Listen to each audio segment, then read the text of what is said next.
Hello there, today I'll be showing you 8 advanced tips and tricks to get better at Mace PvP in Minecraft.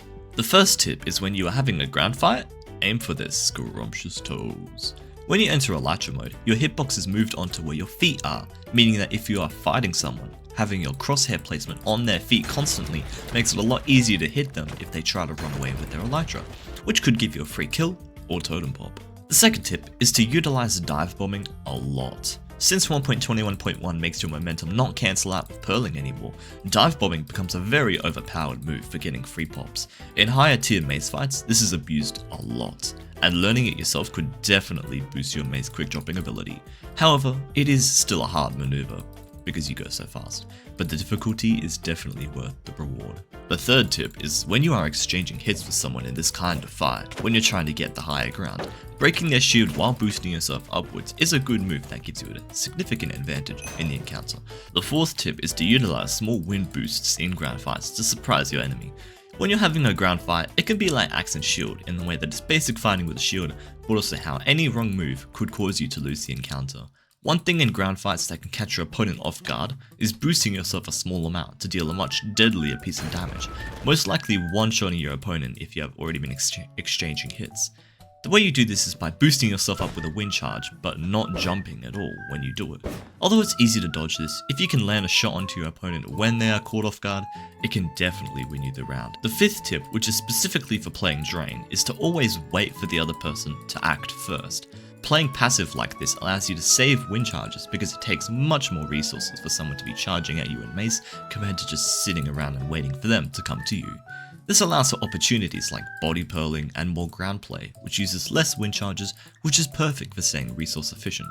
The sixth tip is to always be aware of what attack to pick when you're about to hit your opponent. Specifically from the height that you are falling, if you won't be able to pop your enemy with a stun slam, then it's always better to try and do a backstab or just shield drain if you can't do that, because it's much more worth your time than to just take some health off of your opponent for them to run away. Although that sounds really basic, it really does make a difference if you stick to this formula. But if you know you're falling far enough, anything works as long as it pops them. The seventh tip is to always aggro the player, not the pearl. So many times have I seen players follow where the pearl is going when they're in the air, instead of just diving onto the player. Even though most of the time the pearl will land before you can land a hit, that 20% of late pearls is the perfect opportunity to possibly pop your opponent or make them waste another pearl for dodging you.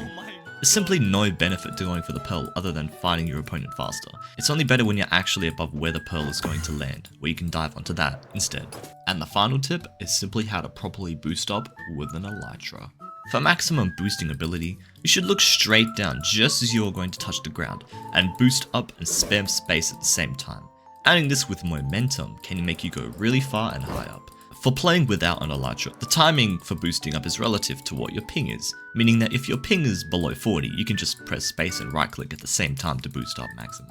If you have higher ping, then you can learn the timings and always boost high. Even if you threw your wind charge a whole second ago, you can always boost the maximum if you learn the correct timing for that ping. As well as with the elytra when you're on higher ping, if you throw it right before you're about to touch the ground instead of actually touching the ground, then you'll hit maximum velocity for boosting.